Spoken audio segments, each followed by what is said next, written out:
President James Monroe was in good position to take advantage of the new era of nationalism, patriotism, and good feelings that followed the War of 1812.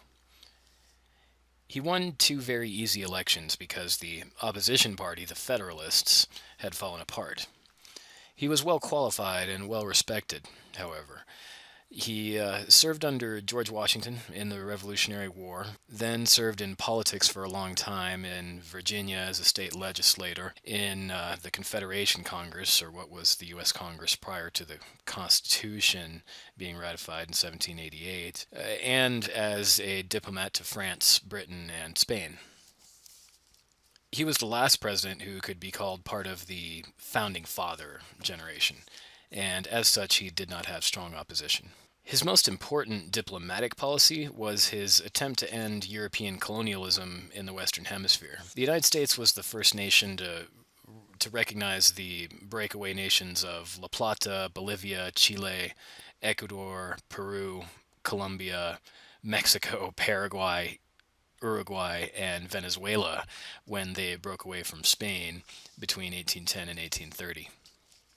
Rumors circulated in international circles that the monarchs of Europe were going to help Spain take its colonies back through military force. The British foreign minister told Secretary of State Adams that Britain and the U.S. should jointly work together to prevent that. Adams urged Monroe to go it alone, suggesting that Britain only wanted to make sure it had access to those territories for itself. Monroe incorporated that advice into his annual message to Congress in 1823, which became known of as the Monroe Doctrine. The Monroe Doctrine contained four major points. One, that the, quote, American continents are not to be considered as subjects for future colonization by European powers, unquote.